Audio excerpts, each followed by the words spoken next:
right, well, good afternoon, everyone. Just have a few items at the top, and then I'll get right to your questions.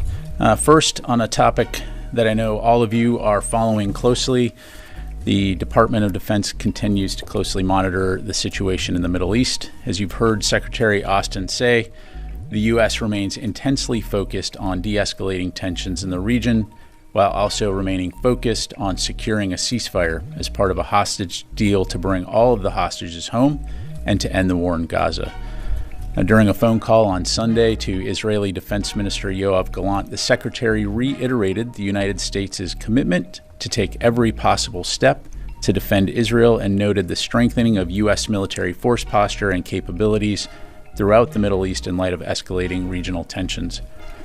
Reinforcing this commitment, Secretary Austin ordered the USS Abraham Lincoln Carrier Strike Group, equipped with F-35C fighters, to accelerate its transit to the Central Command area of responsibility, adding to the capabilities already provided by the USS Theodore Roosevelt Carrier Strike Group. Additionally, the Secretary ordered the USS Georgia guided missile submarine to the Central Command region. These U.S. military force posture adjustments are designed to improve U.S. force protection, to increase our support for the defense of Israel, and to ensure the United States is prepared to respond to a wide variety of contingencies. During their call, Secretary Austin and Minister Gallant also discussed Israel's operations in Gaza and the importance of mitigating civilian harm, progress towards securing a ceasefire and the release of hostages held in Gaza, and our efforts to deter aggression by Iran, Lebanese Hezbollah, and other Iran-aligned groups across the region. Switching gears, Secretary Austin hosted Brunei's Minister of Defense, Penin Halbi, here at the Pentagon earlier today. They discussed the defense partnership between our two nations and celebrated the finalization of key agreements to enhance logistics and security assistance. Both leaders emphasized their commitment to strengthening U.S.-Brunei ties and to supporting their shared vision of a free and open Indo-Pacific. A readout of the meeting will be posted to defense.gov later today. And finally, the department announced yesterday the launch of the DoD Housing Feedback System, an initiative designed to enhance transparency and accountability in DoD privatized military housing. The system opens an additional high-visibility communication channel for active duty service members and their authorized dependents living in privatized military housing to submit public feedback related to the condition of their current housing unit and to receive a response from their privatized landlord. The system is intended to augment, not replace, existing processes for submitting maintenance work order requests. Privatized military housing residents should continue to submit work order requests through their community's property manager or other regular channels to receive corrective action for maintenance issues. The Department of Defense has a moral obligation to ensure that the spaces where our service members and their families live are healthy, functional, and resilient. This new feedback system is a critical step to ensuring transparent and timely responses to occupants' concerns and aligns with Secretary Austin's priority to take care of our people. And with that, I'd be happy to take your questions. We'll start with Associated Press. Lita. Thank you, Pat. Can you give us a quick update on the injuries in Syria? There weren't a lot of details initially. I was sort of hoping you had a bit more detail on numbers and extent of the injuries, and then I have a couple little on your Middle East update. Sure. As you know, as we highlighted earlier, there were ongoing medical evaluations after that attack. Following the attack, out of an abundance of caution, 8 service members were transported to a separate location for further assessment and evaluation. All 8 received treatment for TBI and smoke inhalation. 3 of those service members have returned to duty while the others remain under observation. But according to CENTCOM, none of the injuries are life-threatening. Okay, good. And then just on your Middle East update, can you tell us if the F-A-18s have returned to the carrier now that the F-22s are in place? And does the Secretary intend to keep 2 carriers? I know this has been asked. I didn't know if maybe you had a more firm answer on that. Keep 2 carriers in the region for any extended period of time. Yeah, I don't have any specific updates that I'm able to share right now, Lita, in terms of the locations of the F-18s. As you know, they are in theater, obviously, as part of the Theodore Roosevelt Strike Group. Certainly we'll keep you updated on that. In terms of the Abe coming into the AOR, I'm just not going to be able to get into timelines in terms of potential overlap. Again, as we've highlighted, the Secretary has ordered that carrier to accelerate to get to the CENTCOM AOR, and it will add to the capabilities that we have in the region. Right. I think there's just a little bit of confusion on the word accelerate also. I mean, it goes at a certain speed. Is he cutting out a port call, or is he asking it to somehow go faster? It's going to move, with all haste to get to the AOR, again, to provide this additional capability and capacity. Okay. Lucas, welcome to the briefing room. Thank you, General Ryder. Appreciate that. Under what circumstances would U.S. forces launch an attack on Iran? So look, our focus is on de-escalating the situation. We have put these additional capabilities into the region to enable us, as I highlighted, to protect our forces, but also to support the defense of Israel should it be attacked. I'm not going to speculate or get into hypotheticals on when and if Iran launches an attack or one of their proxies launches an attack. Their public comments have been very clear, so we need to take those seriously. But our focus is on de-escalating tensions, working on enabling that ceasefire and getting these hostages returned home. But isn't it important at this critical time in history that you send a very clear signal to Iran that if they launch a major attack on Israel and or its proxies, the U.S. military will attack Iran? Don't you need to send a clear signal about what Iran, if they do it, if they cross it, you will attack them? I think we are sending an extremely clear signal, which is that we are going to support the defense of Israel as evidenced by the capabilities that, one, we already retain in the region, and two, the additional capabilities that were flowing into the CENTCOM and EUCOM AOR. Real quick, on Lincoln. The Secretary has ordered Lincoln to the Middle East twice now in over 10 days. The first time was 2 days after the Hamas leader was killed outside in Tehran. The second time was on Sunday, as you mentioned. Where was the sense of urgency for Lincoln to get to the Middle East? Lincoln was just doing an exercise with the Italian Navy on Friday. If it was so urgent for Lincoln to get to the Middle East, why did you need the second set of orders? Well, Lucas, as a former naval officer yourself, you understand the complexities and intricacies associated with managements of large fleets around the world. And the bottom line is, again, as evidenced by the capabilities that we are surging into the region, we will have a variety of capacity and capability to respond to various contingencies. Again, the focus is on de-escalating the situation, protecting our forces, and supporting the defense of Israel. And we'll continue. And this is not a Lucas Tomlinson press conference, so I'm going to go over to Idris. If you do this, launch this major attack, the U.S. military will strike back. Why can't you just clearly say that? I think we've been very clear that we're going to support the defense of Israel, and I'm not going to speculate about potential future attacks by Iran. Idris. Just a request first. I think Task and Purpose had an interview with General Vowell, OIR commander. If it would be possible to get him in the briefing room, or maybe General Kurla, to sort of talk about the force posture adjustment, I think that'd be very helpful. Got to get the T-walls set up, though, first before we can do that. Yeah. Just on the Lincoln, though, was there a written order given to the crew of the Lincoln regarding the latest ordering or accelerating? Look, I'm not going to get into the specifics of how the Department of Defense transmit orders to its units. The bottom line is the Secretary has ordered the USS Abraham Lincoln Carrier Strike Group to accelerate its deployment to the CENTCOM AOR, and I'm just going to leave it at that. I think what we're confused about is, what does that mean? Because if you give an order saying going somewhere, presumably they're going as fast as they can. And what it sounds like is maybe this was more public messaging than an actual legitimate military order.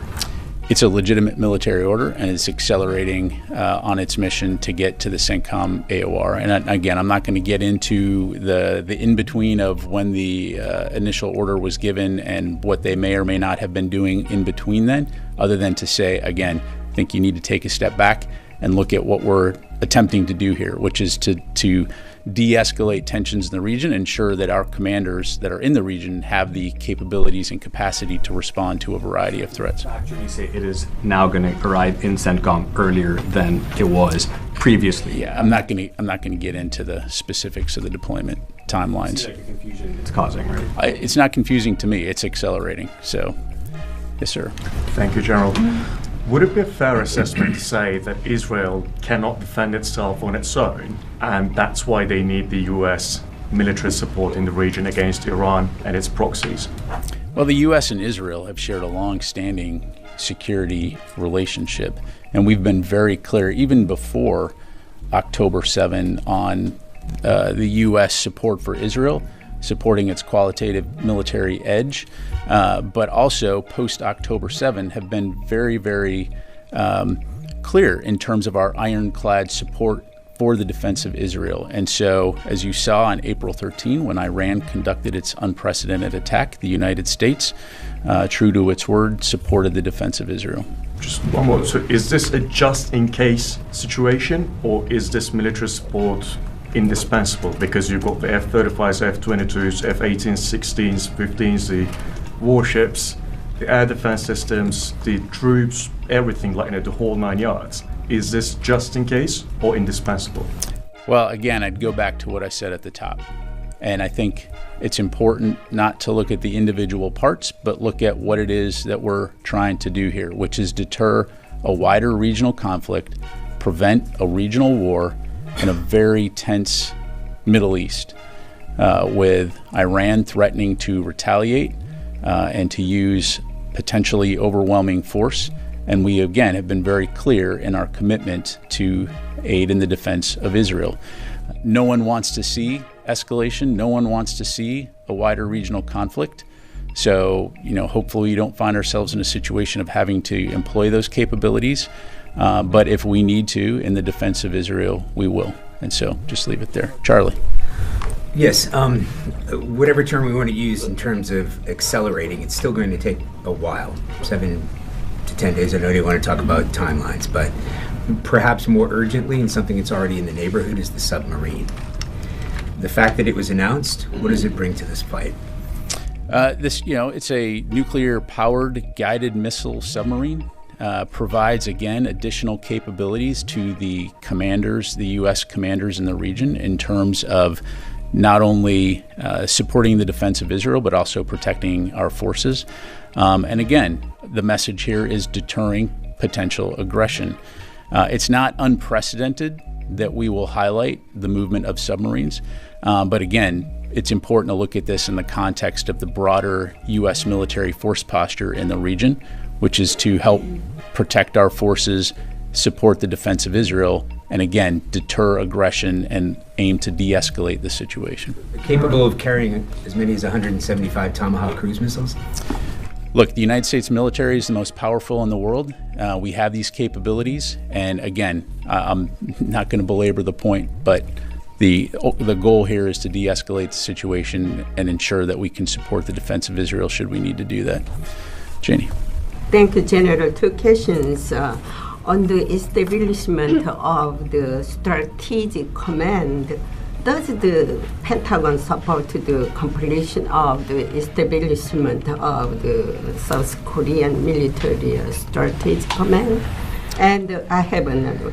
And can we expect the establishment of the U.S. ROK, integrated strategic command?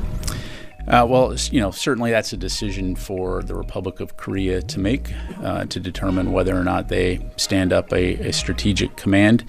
As it relates to that new organization, as I understand it, it will primarily interact with U.S. Forces Korea, which is how the U.S. military interacts with the Republic of Korea. But as you know, we are close allies, and we will continue to work together very closely when it comes to the defense of the peninsula and broader regional security and stability throughout the Indo-Pacific. One more. North Korea attended Russia's advanced weapons exhibition, and Iran and China also are participating in this exhibition. What are your concerns about the expansion of arms cooperation between North Korea and Russia and the cooperation between Iran and China with Russia? Well, look, I'm not going to comment on the weapons expo per se, but we, again, closely monitor these relationships and do have concerns, particularly as it relates to Russia, as it seeks to procure arms and munitions from these countries to support its war against Ukraine. So it's something that we're going to continue to keep a close eye on. Yes, sir. Yeah. Thank you, General. 2 questions on Syria. There were reports about a drone attack on the Iranian-backed groups in Syria, which a war monitor reported that 5 members of this pro-Iranian militia killed in Deir al-Zur this Sunday. Were the U.S. engaged in this? I don't have anything on that. On the same issue, I'm sure you're following the conflicts between Syrian Democratic Forces and the Iranian-backed groups in Syria. So what's the Pentagon position on this? What's your comment on that? And does the U.S. gives any support to the Syrian Democratic Forces in their fight against the Iranian-backed groups in Syria? Look, the U.S. Forces that are in Syria, and our focus in Syria is on the enduring defeat of ISIS, and that will continue to remain our focus. As you know, the SDF have been good partners in that fight, essential partners in that fight, and that continues to be the basis for our relationship and our cooperation with the SDF. Their fight with the Iranian-backed groups in Syria, they derailed their focus on the ISIS mission. So do you concern when the Syrian regime forces and also the Iranian-backed forces are fighting with your partners, this will affect your mission in Syria? Well, look, I mean, Syria, given the fact that much of it is essentially considered ungoverned space, for many years now, which is what has enabled groups like ISIS to foment, continues to be a challenge. But the U.S. presence in Syria and our focus in Syria is on the enduring defeat of ISIS, and so that will continue to remain our focus. Let me go back to Joe. Thank you, General Reiser.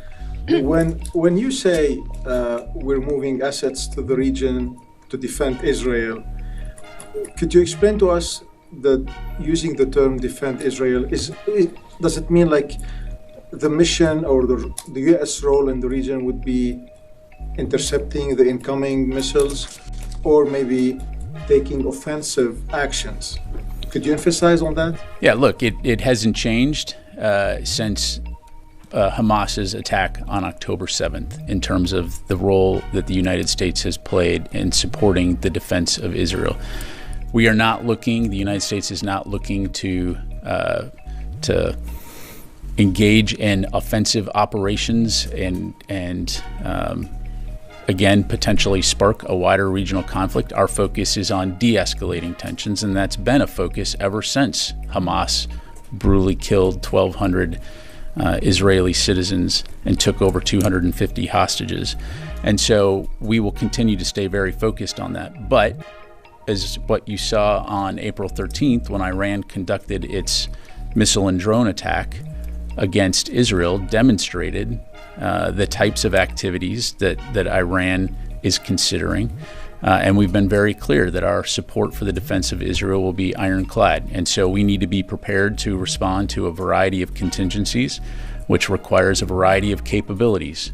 And because the United States military possesses those types of capabilities, and more importantly, our service members are the best in the world, we will continue to stay focused on not only, again, protecting our forces, but supporting our commitment to help in the defense of Israel. Quick follow-up. Does the Pentagon believe that the deterrence is working in the region? So far, Joe, what I would tell you is that it's our assessment that the conflict between Israel and Hamas has been contained to Gaza. Certainly, that's not to say that there are not incredible tensions in the region. And that the situation right now in the Middle East is very serious, which is why we're taking it so seriously, which is why Secretary Austin has ordered additional capabilities into the region. Thank you. Joe. Thanks. Yesterday, the White House said that an Iranian attack or retaliation could come within days or this week. And then, so one, do you share this assessment? Then two, when asked if Iran or some of its proxies, including Hezbollah in Lebanon, have moved any of their assets or put certain rockets, missiles, drones into position, or if they've moved those into position to attack, we refer to the Pentagon. So have you guys seen any movement? Yeah, on your second question, I'm just not going to get into intelligence on what we may be seeing. On your first question, is an attack possible this week? That's certainly possible. The bottom line is, I'm not going to speculate or try to guess when they might attack, other than to say we need to take it seriously, and we are doing that. And so we will be prepared and are prepared. Second, on the attacks on U.S. troops, we've seen several in the last few weeks, but in 2 separate attacks, troops have been injured or wounded. We have not seen a U.S. response. Is part of the reasoning for that because of the tense situation in the Middle East that you've mentioned during this briefing, or has the U.S. decided not to respond to these? Yeah, look, I'll repeat what Secretary Austin said during his press briefing last week, which is that we won't tolerate attacks against our forces, and we'll take all necessary steps to protect our forces. But in terms of a response, as always, we will respond in a time and manner of our choosing, and I'll just leave it at that. Is the situation, current situation, is that being taken into account by the department? Look, I'm not going to have anything to provide beyond what I just said. Carla. Thanks, Pat. Is USS Georgia in CENTCOM now? It is not. Okay, and then on the attacks in Syria, on Rubina landing zone, who is responsible for those attacks? So we assess that it was conducted by Iranian-backed militia, but we're still digging into the specifics of that. So thank you. Let me go to the phone here real quick. Chris Gordon, Air and Space. Thanks, Pat. The Abraham Lincoln is headed to CENTCOM from the Pacific. Theodore Roosevelt was previously in the Indo-Pacific. The flare-up in the Middle East has now gone on in some form for most of a year. Is the DoD appropriately postured for tensions in the Pacific and the Middle East over the long term? Thank you. Yeah, thanks, Chris. The bottom line is yes. The thing about the U.S. military, as you're seeing this week, is that we have the ability to surge forces and capabilities to where we need them when we need them. The Indo-Pacific Command continues to be our priority theater, and that is indicative of the number of forces that we have that are located within the region. And so, again, we're going to move forces where we need them when we need them. But I can tell you and be rest assured that the Indo-Pacific has a significant number of U.S. forces to support our commitments toward that end. Thank you. Let me go to Heather, USNI. A similar question, but focus on the Middle East. With the fact that the TR is going to take at least probably around 2 weeks to get to the Middle East, does the United States feel confident with the amount of resources that they have in the Middle East if Iran were to attack before TR gets there? Do you mean the Abraham? Sorry. Yes, Abraham. I mean, again, we already maintain a significant amount of capabilities within the U.S. Central Command and European Command regions. And so these additive capabilities will just make that more robust. Okay, let me come back to the room. Warren. Why isn't the USS Georgia in CENTCOM yet? It was in the Med, so it's certainly within range to have gotten to CENTCOM already. I'm not going to get into the specifics of its location and timelines. Again, it has been ordered to the Central Command area of responsibility. Sir. Thank you so much, General. I have a question on Afghanistan. In 2 days from now, it's going to be the 3rd anniversary of a U.S. complete withdrawal from Afghanistan and the fall of a previous government. General, what is the assessment of Pentagon after 3 years over Afghanistan? Is the ISIS-K and also the Taliban or some faction of the Taliban like Haqqanis are a threat to the national security of the United States or not? So just to make sure I clarify, you're asking about the terrorist threat emanating from Afghanistan? Well, it's definitely something that we continue to keep a close eye on. You have various terrorist groups which operate in and around Afghanistan, to include ISIS-K. And so we maintain a variety of capabilities, to include over-the-horizon capabilities should we need to do that. But I think most importantly is we'll continue to work with our partners in the region when it comes to addressing terrorism through our mutual counterterrorism efforts. On Iran question. So the Israeli officials said that they will attack inside Iran if Iran does any retaliate any form and way. So does the United States support that the Israeli will attack inside Iran if Iran does anything?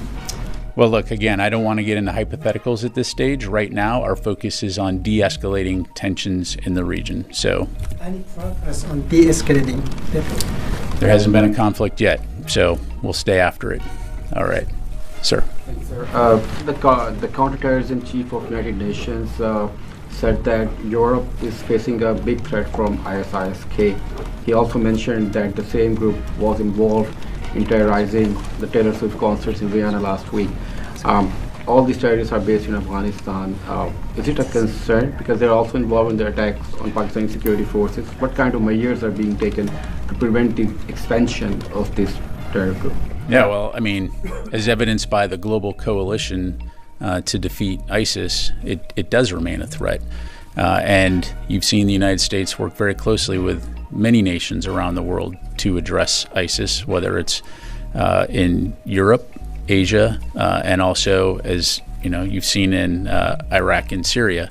And there's also manifestations of ISIS in the African continent. So we'll continue to work with our partners and allies around the world to address the ISIS threat wherever we see it. The Pakistani security forces arrested the senior Al-Qaeda leader recently moved from Afghanistan to Pakistan. Pakistani investigators claimed that this terrorist was a close associate of its founder, Osama bin Laden. Is it a concern that Al-Qaeda is also gaining strength in Afghanistan? Al-Qaeda, as you know, has been greatly diminished over the years, but is not gone. And so, again, similarly to ISIS-K and other groups that present a potential security threat to the United States and our allies and partners, will continue to stay very focused on addressing that threat. Let me take just another one from the phone here. Jared from Al Monitor. Hi, Pat. Seems Iran and Hezbollah, if they are going to, to stage a retaliation, they obviously haven't done so yet. Wondering if you can attribute that to anything. I mean, does the department have any reason to believe that this is a part of their retaliation, or that the plus-ups of assets, U.S. assets in the region, may be causing some second thoughts there? Thanks. Yeah, thanks, Jared. I mean, that's really a question for Iran to answer. I can tell you again what our focus is and on what we're doing, and it's working very hard with our partners in the interagency and our regional partners to de-escalate the situation and deter potential aggression. Okay, take a couple more. Let me get to Louis. Thank you. Blast from the past here, J-Lot's question. There was some aid that was awaiting transport into the Gaza area before the J-Lot's mission ended. Maybe I'm premature in saying it's ended. Has that aid been delivered, and what is the status of the coordination cell if that is the case? So what I'm tracking, Louis, right now is that the motor vessel Cape Trinity has approximately 6 million pounds of aid on it, currently in Cyprus awaiting movement to Ashdod. So that, as we've said before, that that vessel or some of those vessels would participate in helping to deliver some of the final aid from Cyprus into Israel en route to Gaza. So does that mean that there is more aid still in Cyprus, No. or is this it? No, this is the That's last. my understanding is that it. Now, of course, I would commend you to talk to USAID about the broader humanitarian aid deliveries, but as I understand it, that's the remainder of the aid. And then what happens now with the U.S. coordination cell under General Frank that was there? Does it still remain active?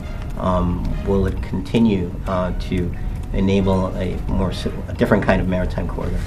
Yeah, so my understanding is that CENTCOM will continue to support in an advisory capacity some of the best practices that were developed during the JLOTS operation, to include the Convoy Management Board as a way to help ensure that things are being moved. But certainly from a DoD U.S. military standpoint, I mean, the vast majority of that has now relocated or is in the process of relocating to the States because, of course, JLOTS has stood down.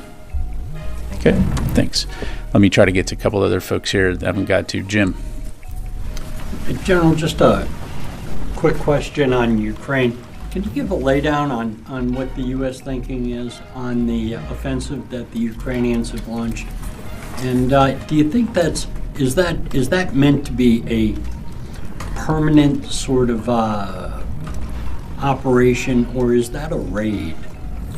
Yeah, Jim. So on that, I mean, that's really something for the Ukrainians to talk to. I'd refer you to them to talk about their operations. We are in contact with our Ukrainian counterparts to get additional details in terms of their objectives as it relates to their operation. But I don't have anything beyond that. Thanks, sir. Thank you, General Pat. So on an al-Assad airbase in Iraq, as you know, the base has been targeted multiple times by Iranian proxies since last year and resulted in damages and harm to U.S. personnel. So does the base have sophisticated air system and capabilities to intercept the missiles and drones? So as I'm sure you can appreciate, I won't go into the specifics of exactly what we have in terms of air defense or facility defense capabilities, other than to say that that's something we take incredibly seriously and are constantly assessing those capabilities and ensuring that we're doing everything we can to protect our forces. That's not to say, though, and history has shown this, that our forces often operate in harm's way and do in dangerous places, and that's why they are trained. That's why we ask them to serve in uniform, and as evidenced by their performance, they do brilliant and important work every single day in defense of our nation. So we're going to do everything we can to ensure that they have the best when it comes to force protection. One more, if you don't mind. Have your diplomatic efforts to persuade or stop Iran from launching strikes had any result? I mean, did you receive any message from Iran directly or indirectly? Yeah, I don't have anything to provide on that. The question he had, you said the Secretary takes every possible step. He will take every possible, Secretary Austin will take every possible step to defend Israel. Does that include taking offensive strikes against Iran? Look, again, we are focused on supporting the defense of Israel, de-escalating the situation, and preventing a broader conflict. I'm not going to get into hypotheticals. I'm not going to get into hypotheticals. Rule what out? Taking strikes against Iran. You're saying the U.S. taking preemptive strikes? If Israel is attacked in a major... So you're getting into hypotheticals. You started it with if, and I'm going to not get into hypotheticals. So, there you go. Thanks. To be clear, Brad, I think we're being pretty clear, Lucas. We're sending significant... I'm being very clear to Lucas and Iran that we are sending significant capabilities in the region to protect our forces and support the defense of Israel and respond to a wide variety of contingencies.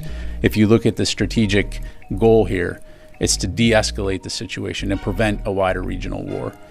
And that requires diplomacy, it requires military force presence, and it requires being smart about how we go about doing this. We're not seeking conflict, we don't want conflict, but we're going to do what we need to do to support the defense of Israel and support the protection of our forces. But again, the underlying message here is we're working to de-escalate tensions. No one wants a wider war. Brad. So on Ukraine, can you say if Russia has redeployed troops from the front lines of eastern Ukraine to defend its borders in Kursk? And if so, is it a significant number of troops? Yeah, I don't have anything to provide on that from the podium here, Brad. Again, I'd refer you to the Russian MOD. It's something that we're keeping an eye on.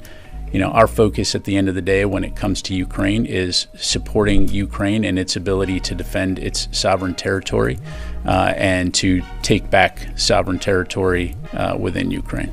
Thanks. Time for just a couple more to go. Charlie, and then I'll come to you. Yes, sir. Thank you, General. Changing the topic entirely. We're following the story about this Defense Department contractor who was arrested with a ton of classified documents stolen from this building. Could you shed some light on that? Seen the press reports on that, but I need to refer you to the Department of Justice for any questions on that. You can't tell me how serious this breach is. Yeah, I really just don't have anything to provide from here. I'd have to refer you to DOJ. Okay. Last question. Yes, sir. General, you mentioned several times your message that you are looking to de-escalate the tensions in the region. So my question, what we are seeing right now with the militaries increasing in several parties, do you believe the diplomatic solution is still possible? And do you think that the parties were listening? And what's your message to them? Look, there is always time for diplomacy to work, and that will continue to be the main effort, certainly for the United States government, in terms of working to de-escalate the situation, implement a ceasefire, and get the hostages home. So as long as there's hope, and there is, we'll continue to stay focused toward that end. And then, I'm sorry, your second question? My second question is going to be another topic, please, if you would mind. There is some reports claiming that the weapon that being used to attack Al-Tabi'in school in Gaza recently was a U.S. bomb, a U.S.-made bomb.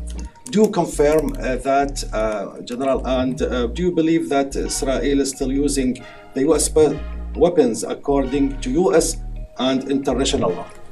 Yeah, when it comes to Israeli employment of munitions, I'd have to refer you to them. I don't have any information to provide. In terms of civilian casualties, as I highlighted at the top, this is something that we continue to take very seriously. It's something that Secretary Austin has discussed with his Israeli counterpart every single time they talk, highlighting the importance and the moral imperative and the strategic imperative of ensuring that civilian safety and harm mitigation is taken into account in conducting operations. The bottom line is, way too many civilians have died during this conflict, both Palestinian and Israelis. And so it's incredibly important that Israel continue to conduct its operations in a way, plan its operations in a way that is taking civilian safety into account. That's not to say, though, that Hamas doesn't bear responsibility as well in the fact that they conduct their operations and embed their forces amongst the civilian population in places like schools, mosques, hospitals, making it incredibly difficult for Israel to conduct its operations in these areas. So I'll leave it there. Thank you very much. Yeah. On the Louis question, that 6 million pounds that's on the, I think, Cape Trinity, is that part of that 20 million tons that you all keep talking about, or is that in addition to it? I believe the aid that was delivered previously. Correct. This would be in addition Okay, so to. this is in addition to that. Okay. Correct. Correct. All right. Thank you very much.